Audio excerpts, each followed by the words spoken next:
This podcast discusses a non-stop, thrilling adventure fantasy series set in the brutal and competitive world of a military college for dragon riders, which includes potential spoilers for all published material. This episode includes elements regarding death, injury, perilous situations, blood and gore, and explicit language. Listeners who may be sensitive to these elements, cross the parapet at your own risk and prepare to enter the Wing Raiders.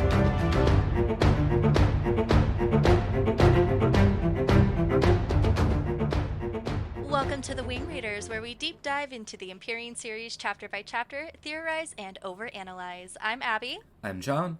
August Misha Cassie. And today we are covering 4th Wing, Chapter 14. Here is your requisite reminder that all published material is fair game, so please listen at your own risk because there will be spoilers. Guys, I did that off the dome. I did it off the dome. Oh, taking a bow, taking a breath. Oh my goodness. Okay. So, without any dilly-dallying today, we're going to send it over to our resident scribe, John, to break down the epigraph of Chapter 14. Here we have what is, again, I've called this text out before, but I love this title because it's so on-the-nose bullshit. From Navarre, an unedited history by Colonel Lewis Markham. Boo! Boo. In the 6 centuries of recorded history of dragon and rider, there have been hundreds of known cases where a dragon simply cannot emotionally recover from the loss of their bonded rider. This happens when the bond is particularly strong, and in 3 documented cases, has even caused the untimely death of the dragon. And so what I'm guessing here he's referring to is the unable to emotionally recover from the loss of their bonded dragon is they choose not to bond again. Yeah, that would be my take. Yeah. But it's wild that there's only 3 documented, and documented is very loaded, especially coming from Markham here. We've burned the documents. So we don't know if that is in quote-unquote modern history. We don't know if that is in edited history, like even in the modern age. It could have happened more often than this. But yeah, I find that very interesting, especially since we know that Taryn is self-described as not going to survive past Violet. Mm-hmm. I do want to call out again that this is, just like our very first epigraph, the opposite of what happens in the Pern series, where the riders survive. But, It's basically guaranteed that they're going to go mad, and then some of them do also die. But then I wrote, but dragons are made of sterner stuff, so it's rarer in the Empyrean. Yes. Dragons don't often care about the whims of man. No, they do not. I also was wondering about unedited versus unauthorized, because we've got one of the other epigraphs is from an unauthorized text. Yes. That's the Guide to the Writer's Quadrant unauthorized edition. Major Offrendas, right? Yeah, where they've just gone rogue and published it secretly on the printing press, just like DeFera did with pamphlets. Versus unedited means it's probably going to go through the traditional system and get scribe oversight. It just hasn't yet for what we're looking at. Oh, no, I think that's very much him trying to be like, this is the... obfuscate? It's obfuscation. I can't say word. So saying, I'm giving you the real deal. You think that that's him editorializing with that word? Yeah, and you not, can trust very me. much. This isn't the draft. Yeah, this is unedited. This is every fact. This is every detail as I can find it, as I can report it, when we know for a fact that this is total bullshit. Bullshit. Mm-hmm. Yeah, I think, this is him being like, this is your one-stop shop of everything you need to know, and you can absolutely trust me 100%. I'm telling the truth all the time. Don't buy any other books. Yep. What do you think the literacy rate in this society is? Ooh, good question. Who's reading these books? I mean, they are dropping pamphlets, so it seems like reading is good literacy. But then again, our literacy rate here in the good old US of A is a 3rd grade level? But they also they don't spend any time in dragon writing school teaching you how to read, so they must come in with that skill to a degree. Yeah, they must. And it does seem to be I hate to say this, but a standardized educational feature. It doesn't seem like there are any people Well, but they have to pass a test. So maybe like To get Yeah, in, that's yeah. true. yeah, like I'm seeing a situation where schooling is available at some level of government intervention, but you are not like required to go through it. You just have to be aware it's going to affect your outcome. If you want to be a dragon rider, you have to be able to read and write at a certain level. We'll get into Basgiath at all. Yep, beyond being cannon fodder. I think that they would accept an illiterate person into the The infantry. yep, and then never promote them. Then we're going back to our conversation, though, of in the first chapter, she does call out that everybody who comes into Basgiath has passed the test, but they're talking about cannon fodder for those who don't pass the test, and there's the whole conversation of like, what does that mean? Yeah. My interpretation is they get enlisted at whatever the lowest level in the army is. They barely ever get promotions unless they do manage to do something just right enough that, well, okay, I have no choice but to recognize you. And Sure. like are not promoted very high, rarely retire, and when they do, they just kind of go back to their farm and that's it. Makes sense to me. All right, Cassie, we're gonna send it over to you. What Gaelic words do we have in this chapter? How will she torture me today? Well, you were excited about this one, John. In this chapter, we get Tarn's full name. Tarnanok! So that is our first word, Tarnanach, and Yes. you can also do the pronunciation Tarnyanach, like pronounce the E a little bit more, but Tarnanach is what I've heard the most. Drew was very excited when he read this and came to me and was like, "Am I saying this right?" And I was like, "Yeah, pretty much." This one feels fairly straightforward. It's the one name that we all get right. Yeah. And this one means thunder. Which is hilarious because that implies that he follows lightning. So he follows Violet. That is Yes. cute. If you're curious, the word for lightning is Jelanaich. Jelanaich. Okay. How is that spelled? D-E-A. Oh no. So that's like the N-E-A in Tarnanach, where I said you could pronounce it as nya a little bit. So that's how we're doing the D-E-A is Jia. Sounds like a Jelanaich. J. Like Yeah. Jelly. D's often at the beginning of a syllable have kind of a j sound. Okay. So Jelanaich, because it does end with an A and a CH, but it sneaks an I in there, and that softens up the CH from a ch to more of a sh. Mm-hmm. Then we get Murtkuchum. Oh! Okay. Okay, so this has two parts. Murt, which means murder. Yes. That one's pretty straightforward. And then Kuchum. This is the D acting like a J again. Okay. I had to really think about this one for a second because it looks really similar to another word, kuchach, which means also. I'm so terrible at spelling that word. And when I had tried to type in kuchum into Google Translate conveniently refuses to provide pronunciation for words in Scottish Gaelic.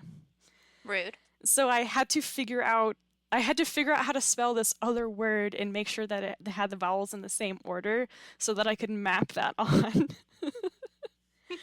And then after I went through all that work, I, for real conveniently, found the Learn Gaelic website, which has a dictionary that includes pronunciations for everything. So I was able to use that to confirm that I had it right. So kucham means like emphasis or weight. Death weight. Like, yeah, like murder, murder weight, murder exclamation point. Emphasize murder. Got it. Yes. Oh yes. I like that. Okay, this next one's going to be a little harder. Oh no. Fiachlin fool. So this is also two root words. We've got fiachlin, which is teeth, and ful, which is blood. Fiachlin has this kind of characteristic H sound, this invisible H that happens right before between a vowel and a C that starts a new syllable. So some other examples are like much, which is the word for pig. It's just spelled M-U-C, but you say an H right before the C.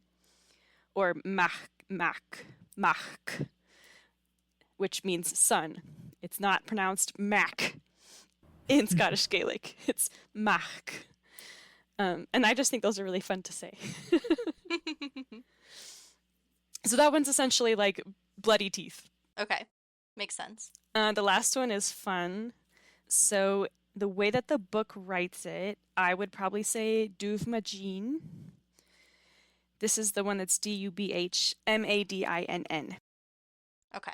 I would read the way that Rebecca writes it as Dubhmadin, but it would be a little bit different if you actually put it in the correct Gaelic. So Dubh just means black. He's black. Okay. That's great.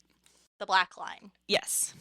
The Majin part actually comes from the word for morning, which is matain. It's spelled almost the same, but there's an A before the I. So Madain. And having that A in there completely changes the vowel of the second half. So instead of Majin, it would be matain. And also because of where it is in the word, the emphasis is different. So matain, the emphasis is on the first part, ma. This one is a pretty common word.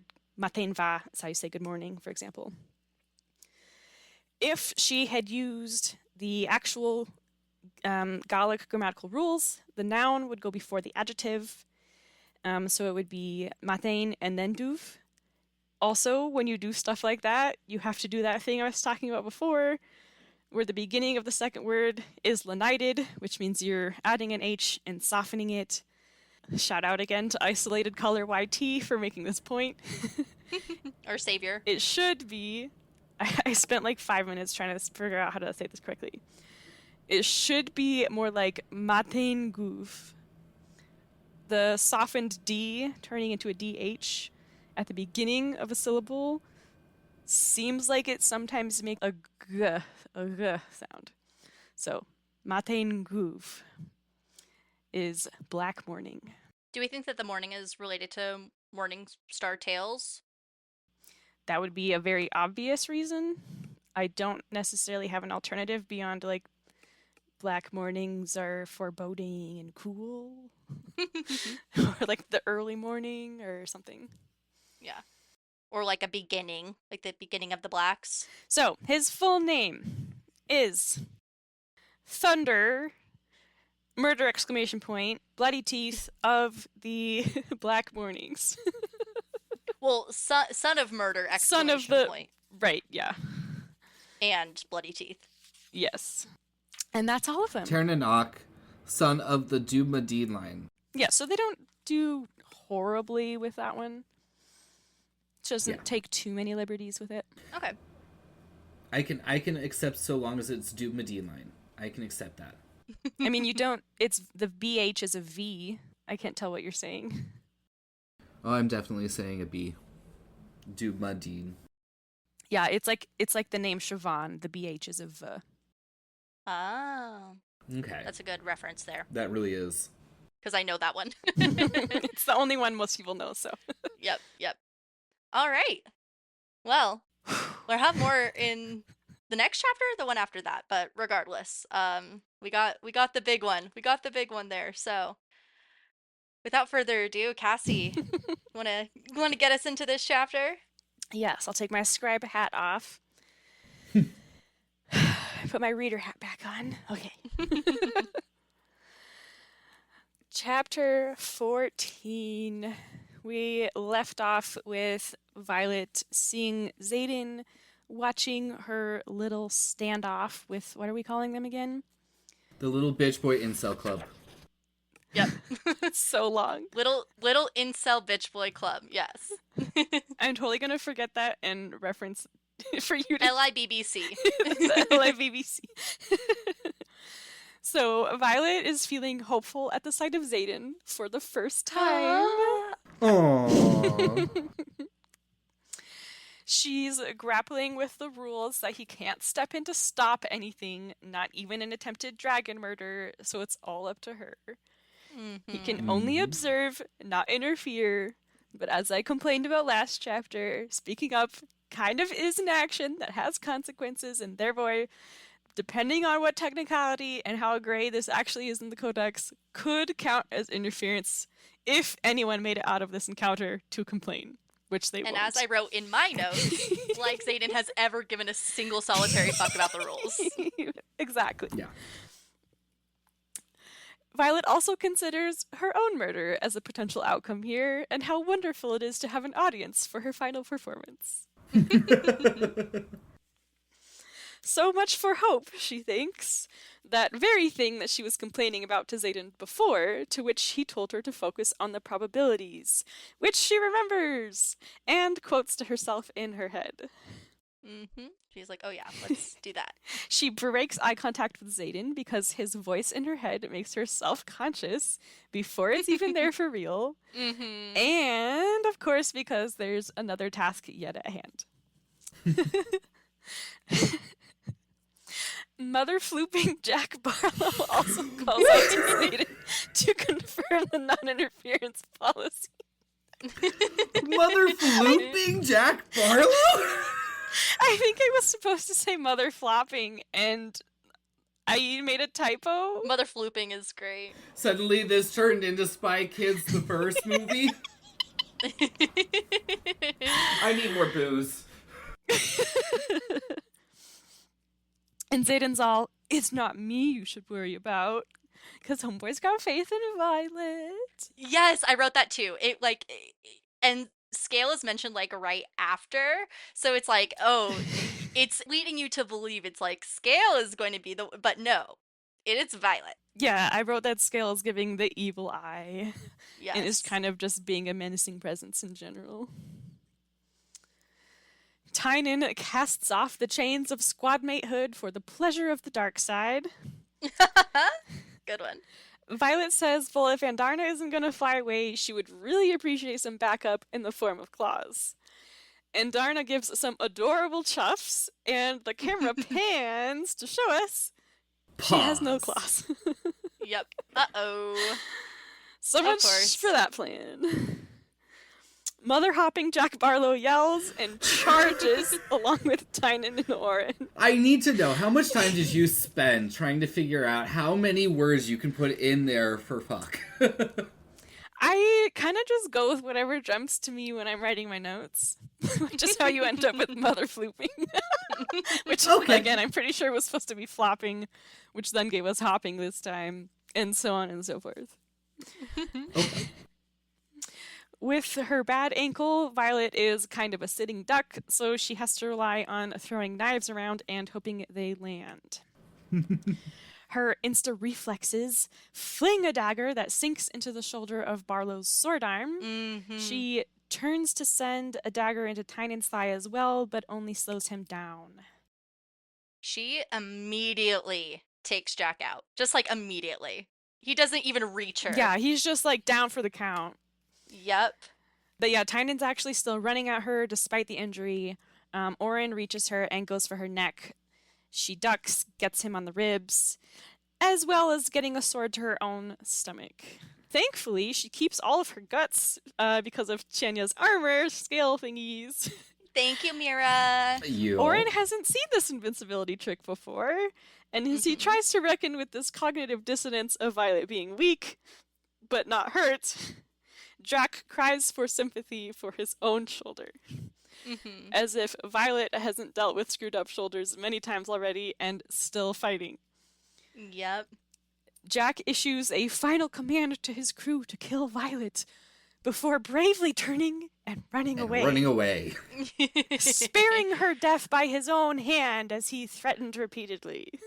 Yep, I wrote Mother Fucking Jack Barlowe, head Little Incel Bitch Boy runs away. Goes to show that they're all fucking cowards when push comes to shove. Yep. And so much for their first concert. The lead singer has disappeared, and he's throwing a tantrum somewhere. The others may not make it out alive. Tynan catches her somewhere with a sword. It seemed kind of I couldn't figure out based on that I sentence. think it went like straight through her arm because it says like in the direction of the bone, but then also that it didn't go into her ribs because of the No, armor. So I that's think the it like, next one. That's oh, sorry, the next one. Okay. yeah, this one is just it's 164. Oh, I don't think that he actually hits her for this one. I think when she spins away, it's the pain from her ankle.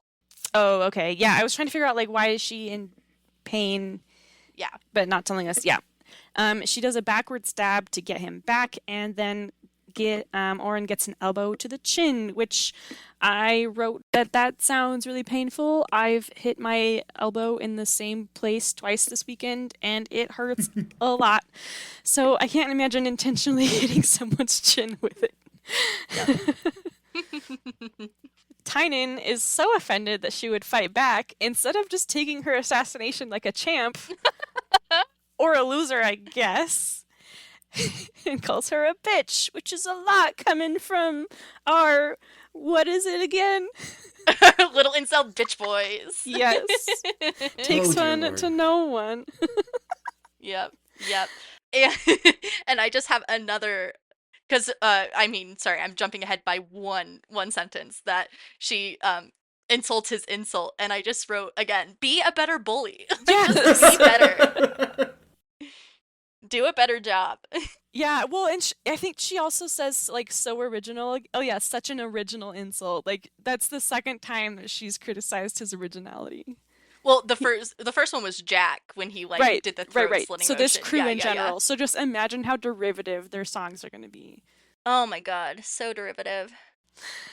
Violet takes the moment of his distraction and Oren's potential concussion to cut up Oren some more, but Tynan catches on, and then this is where he slices his sword down her upper arm, somehow also angling it at her ribs, so I guess through her arm to her ribs. That's what I think. Yeah, And the I armor read it like saving 7 her. times. The armor saving her again. Yes. But it will definitely bruise, she's pretty sure. Xaden quote-unquote interferes again by yelling, "Behind you!" because Oren has collected himself enough to poise over her with his sword aimed at her neck. And Andarna does a little snappy, her teeth terrifying Oren so that Violet can thump him on the head with the butt of her knife instead. If he didn't before, he definitely has a concussion now. And probably a raging headache tomorrow. Oof. Tynan recognizes Xaden's speech as interference, but Xaden insists he's only narrating, extremely selectively. I mean, if we just listened to his narration, what do we get? Like, I don't consider that no, I recommend you rethink your actions. It's not me you should worry about today, and behind you. So I would definitely go to that play. And Violet thinks, how could Xaden possibly be on her side? Doesn't he want someone else to take the responsibility of killing her off his hands so he can stop wrestling with his moral philosophy of the self at night? Mama Sorengel certainly couldn't object to trouble befalling Violet during this rite of passage, so maybe he wants to protect Andarna after all. Even though Andarna isn't even really under threat while they're focused on Violet, and if he can step in to protect Andarna, he can do that whether Violet makes it or not. But Violet getting some good stabs in does reduce the efficacy of any proceeding dragon murder attempts. This is true. Scale is doing the dragon version of a cat thrashing its tail or a snake swaying its head. Yep. And both of those animals would be also hissing, so I'm just imagining that if she could do that, she'd be doing that too. I agree with this. Tynan, again with the unoriginality, informs Violet that her arm is injured, which of course she knows. Like, no shit, And also pain is no stranger to her, so it's not going to slow her down as much as it apparently did for Barlowe. Yep. She raises a dagger in the hand of her injured arm to intimidate him, and elaborates on her exquisite knowledge of where bodies can be damaged and what is probably happening to his right now. She tries to hurt him again, but she fails on the follow-through because her hand is so slick with blood. Oops. Which happens, you know. Yeah. Whomst amongst us. wanted to know if anyone's doing a dagger count. I was not. I have not been, but that's 2. That's 2. Because she threw one earlier, and has she just been doing stabbing at this I point? think she's just been doing stabbing at this point, yeah, besides the one Okay. that Jack got. I will also point out that, like, she has 10 daggers. So it's not like she's running out of them. Yeah, I was just curious. Yeah, Because yeah. I know some people track those details, and I don't at all. I just assume if the author hasn't told me she's run out yet, then she hasn't run out yet. Fair. I can accept that. Vi is all but commending her own soul to Malik at this point, as Tynan has the real opportunity to kill her. She catches some movement from the corner of her eye. Xaden is stepping forward to intervene for real. Yep. And I wrote, he has a heart after all. More than Dane, at any rate. Yep. Yep. And then the wind blows, and out of it materializes a huffy tarn. Because, of course, the dragons aren't going to let some dumb boys kill a baby dragon. No, of course not. Violet experiences telepathy for the first time as Tarn requests a clear path to torch Tynan without hurting her. Calling her Silver One. Yes, she obeys, wondering if she's next. But why bother warning her to move if he was also just gonna kill her? And after she defended Andarna, like, dragons have some logic. Yes. Even if they're not green. Yes. And then, yes, we get her nickname as the Silver One, which is a nice juxtaposition with Andarna being the Golden One for now. We'll just ignore that Luca made the same comparison earlier in a snotty tone. Tarn suggests that she finish the job and kill Orin, but Violet has morals, and she can't hurt a defenseless guy, even one who doesn't share those morals. Yes, even one who is going to literally try to kill her when she is defenseless, and would save probably everyone just a really big headache if she took care of him now. She has so many opportunities to save herself future headache, but no, she's got morals. Tarn accepts her decision, although clearly questions her judgment. He just blinks at her, and she's like, I love that line, though. Well, that's a statement on his character, not mine. Ugh. Yes. Yep. About Orin. Yes. Yep. Which I don't, disagree with her, but I don't live in a fantasy world book where dragons are killing people and other people are out to get me all the time, too. So... Yeah. There's lots of complexity here. Yes. Xaden and Scale skedaddle off to fulfill wing leader duties, leaving Violet to reckon with Tarn alone. Channeling his inner Xaden, Tarn tells Vi, "You're bleeding. Stop it." Which I just love. I'm like, it's such a funny thing. It's like, I love it, A, because it gives us, like, yes, dragons have a completely different perspective than humans, but also it's like, Taryn, when you bleed, you cannot just stop it. You can't just turn it off. Just instant scab. Stop it. I mean, theoretically, he could turn around and, cauterize his own wound. That is true. That is true. Yeah, I suppose you could. That sounds horrible. It really does. Stop the bleeding, though. Mm-hmm. Yeah. Oh, sorry, I'm just remembering when Drew cut himself. Oh, don't. And I had to watch him get the whatever that chemical is that chemically cauterizes, and yeah. Oh, it looked so bad. Oof. It looked horrible after, let alone yeah. No, I don't mean the way the wound looked. I mean the experience of him getting the cauterization looked horrible. I would bet. And so painful. Anyway, Violet wisely wraps up her arm. She thinks about arguing and then thinks better of it. Yep. Tarn notices her wrapped hands as well, so she informs him that she really does try not to bleed on purpose. Which is such a line. Instead of judging her, Tarn says, "Hop on!" Let's go, Violet Sorengale. Also, BT Dubs, I know your name. Yeah, I know your name. You don't know mine. Violet's all, "Look how huge you are!" Like he's the big bad wolf. of course, he is well aware, as Violet always says. Yeah. Well, the fuck aware. And then we're reminded that Andarna is still here in the scene under Tarn. She is dwarfed by him as well, looking like a lost puppy that Violet just can't leave behind. Tarn laughs at this as Andarna decides to just finally fly off. Yep, she's like... So Violet's like, really? Yep. Really? This whole time? I would say the same thing. Again, Andarna would never miss this show. She's like, I gotta see my girl in action. I'm not leaving. I also want to point out that, like, Andarna has not spoken to Violet. She has not latched onto the bond yet. Yes. And, as I kind of touched on last chapter, I think that it is kind of like, almost she's waiting till the last moment to make it be like, oops, no takesy backsies. like too late. Well, yeah, and also we do have to get through Violet being able to fly back on Tarn's back first.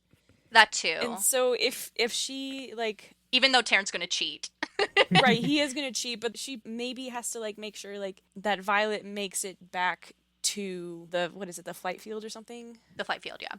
Because, I don't know, it would suck to, like, to bond Violet and then have Violet just, like, fall off and get, like, speared by a tree. Yeah, but again, Taryn isn't going to let that happen, so I don't know. Yeah, I and mean, Darna's totally here for the drama. Yeah. Yes, and I also kind of pointed out last time that I don't think that Taryn either A, would, or B, could bond a human that another dragon has already bonded. We know that Andarna is special because she is an Irid and can do bonds outside of what is typical for dragonkind. True, So true. Yeah, so she wouldn't be the first one. I think that she is waiting until the bond between Taryn and Violet is like confirmed. secured. Because it's Yeah. after she gives Taryn's name that Andarna's like, and me. Yes. Hey, also me. So I think it's like, Yes. this is official, and now she's hopping on. Or is Violet, or is Andarna right now, like, the bond is being formed between Taryn and Violet, so obviously she needs to let that solidify before she can tag herself onto it. But how much of this is also, Andarna is, like, she's doing this completely by instinct right now. So she's probably got a little bit of trial and error to figure out how to get into the right bond. Mm-hmm. I could see that as well, yeah. She also, like, she, at this point, she's flown off, so she's not even nearby. And I don't know, I kind of see that as her giving, like, Violet and Tarn, like, some alone time to, like, Aww, yeah. figure things out. Well, and she really probably can't keep up with the maneuvers that Taryn's about to do. That too. Right, there are a lot of reasons. I'm just seeing, like, Violet's never done any of this before. She's, like, shocked that Tarn can even speak in her head. Also, though, we know that our girl Andarna, she has a flair for the dramatic. So I also think that she's just like, when is the best time to, like, stir up the most shit? So it's like, okay, she just gave Taryn's name. Okay, hold it, wait. And me. I also accept. I'm picturing now those little Andarna Storytime comics. I don't know these. They're on Instagram. John was sending them to me all the time when I was first reading the books. It's basically like Andarna telling the story of Fourth Wing to, like, other baby dragons after she's a little bigger. And she's Please like send using this to stuffed me. animals and dolls for the riders and the dragons. Okay, A, please send this to me. Also, B, send it to me for the show notes as well. Yes, she's so sassy and, like, interjecting her own commentary and, like, so really this was happening. I thought this, but then the people were doing this, and Tarn was all like, Andarna, you can't eat people. Oh, I love her. Oh, I need to see this. But yeah, Violet definitely needs this little moment to, like, just figure out what on earth is even happening. Mm-hmm. So, after Andarna flies off, Violet begins to argue with Tarn that she is, in fact, an undeserving weakling. She's forgotten the lesson from class not to argue with dragons. He gives her one last chance. This is her ticket out of here and into safety. We're supposed to believe that Violet is smart, so she has to take it. We remember that she had a tough time on the gauntlet obstacle that mimics mounting a dragon leg, and she wasn't even injured then. So as she attempts to climb Tarn's even larger than average leg, she has some trouble, understandably. Yes. I Especially wonder with why. both 2 different limbs being damaged. Mm-hmm. Tarn is a little bit confused about Violet's abilities. Like, you're a rider, aren't you? But what the heck? She defended Andarna when she thought help was needed, so she's still worth investing in. I love her response, though. That seems up for debate at the moment. Because, yeah, technically she's not a writer yet, Taryn. Yes. So... In an unheard of move, he stretches out his leg at a nice crawlable angle to make it easier for her to get up. Accessibility, guys. Yes. He's like, listen, how about we implement some practices to make it more accessible for our less able-bodied friends? Physical strength isn't the only strength. Not to mention the fact that he doesn't want to get stabbed. Like, I really want to point out that he really Right, doesn't because want she to get could stabbed. use the old ice climber method of some pickaxes Yes, or her but- little daggers. But he's also being accessible to her by holding her in place with his magic. He's also accessible Well, to he her will be. by yes. Also going to be accessible to her by altering a portion of him to better suit her Yes. and allowing something else on his back. Like he is just Yeah, he's making a lot of concessions here that like no one Yes. ever wants to. Yes, and I'm hoping that this is going to be a trend going forward. I want more accessibility for Yes. differently abled writers. Absolutely. Yeah, so because she's injured, it still hurts, but she is able to make it up his leg and onto his back. Crawling up his leg as I would crawl across the parapet. So Yes, I am was just valid. gonna say that. She finds a spot that she's supposed to sit on and is now faced with the reality that she can barely stay on the model dragons in class, let alone this guy who's bigger than those. So then I was like, wait, we never get to see these model dragons. What the heck? I know. I'm like, Violet, that would be so interesting. Do they move like It's like a mechanical those... bull. Yeah. Do they have that kind of technology, or do they like magic power them to? Because the gauntlet moves, they could totally make It's a ruined. rodeo dragon move. Yes, I need to see that class. How I dare need to she. see that lesson, Violet. This is such a throwaway line too. Like, hmm I'm mad now. It's probably Rebecca being like, writing at this point, being like, oh yeah, they had to have tried to practice at least a little bit.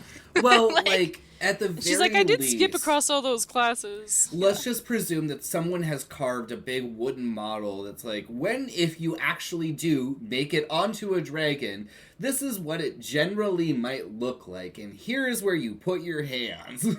Where is that on campus, though? That's got to be huge. It's probably somewhere in the gym. There's no, like, statue listed on the map. If I were going to put it somewhere, I'd put it somewhere in the gym. It's on wheels. They can pull it out of the utility closet. So then there's also got to be, like, a huge storage closet for when they need the gym for sparring. I don't disagree with that. Okay, you know what? Actually, they keep it in the flight field, and they have a dragon come and fly it in and drop it off. And then Tarn finally introduces himself. My name is Inigo Montoya. You killed my father! You are my rider. Prepare to fly! Okay, yeah. My name is Tarnadok. You are my rider. Prepare to fly. I just watched. I think I actually talked about this. You said you watched it last with chapter. Noah. Yeah, I watched it. That was Noah was like, "Mommy, it's your birthday. You can choose what movie you watch." And then he was like, "What did he choose?" He goes, "I think you choose this one." I'm like, "Absolutely, I do not." And I can't remember what movie it is now off the top of my head. The Paw Patrol movie. He's like, "I think you choose the Paw Patrol movie." I'm like, I choose The Princess Bride." Yeah, definitely not that one. Nice try. Yep. What Tarn actually says is, my name is Tarnanach, son of Mort Kuchum and Fiach Clenful, descended from the cunning Doof Majin line. But I'm not going to assume that you'll be able to remember that, so Tarn will suffice. Yep. The sass. Until I inevitably have to remind you. The Because sass. you will. You will know my full name. You will know my lineage. He stands tall and they take off. There's a moment of majesty, and then Violet also falls off. Being a writer was nice while it lasted. Yep. The end. Book over. Wow, that was a lot shorter than I remembered. It really is. It is so short because, like, so much happens, but it's very condensed. I don't know how she can write a chapter that's so condensed while still every sentence is, like, 3 or 4 clauses. It's quite a lot. And I love, again, that we are at the, 42-minute mark, and we have nothing to add to this episode, so what are we gonna... The last line. Now I'm free. Free falling. Free falling violets. Free falling. Sorry, I must subject everyone to my terrible singing voice because I love interjecting. My life is a musical, and every reference brings to mind a song. So see, and that's you keep talking, it's like talking about to my it, dad. but I'm every time you sing, I'm like, at least we aren't gonna get flagged and demonetized, because that's nothing like. Fuck you. I'm no well, better. For one, it's missing the backing track. Yes, that is a good point, John. I am literally no better. I make no claim to being any better at this. I'm just saying, we're not at any risk of getting demonetized, because no one could hear us singing and go, oh my god, it's it's a reproduction. They've inserted a clip from the original song. Listen, and there exist covers out there. People are allowed to sing music because it's their own interpretation. And a cappella, okay? Yes. This is my interpretation of how it goes. My adaptation. Ooh, well, that was a rip-roaring good time. Are there any final thoughts on chapter 14? No, we're just chugging along. Chapter 15's a big one. Right. I mean, it's not long, but it's quite big. And the big part that I want to call out here is that while we're kind of going through a huge plot moment, there isn't a lot of lore being dropped. And that also is part of the reason why our commentary may have slowed down a little bit. There's so it's much fairly straightforward. Right, there's so much plot happening that there isn't a lot of place to insert that lore behind it. Mm-hmm. She doesn't have any time to give us little self-distracting info dumps in this chapter. She's very focused. Yep. I would like to, I guess we're going to do that really quick. There is a little call out here that Terranok gives us his parents' names. And if you think about the age cycle of dragons, they are probably only 2 generations after the first 6, if dragons live for several hundred years and then retire in some way, shape, or form. Is Melgren's dragon one of the oldest? Melgren's is currently the oldest black on the continent. But there are only 2 black, so it's not like it's a huge competition. No. Yeah, I wonder if we ever find out how old he is. Because that could give us a sense of, what a dragon lifespan is. Because Tarnanach is, middle-aged. Yeah, he's 100. Yeah, he's 100, and that's considered middle-aged, right? Yes. I think so, yes. Coda, full name unknown, age elder. That's all the Empyrean Wiki has. Yeah. Convenient. All right, well, that'll do it for us. We're all just kind of spacing out here. We're yeah, okay. That'll do it for us this chapter, and until next time, goodbye. Bye. Cheery.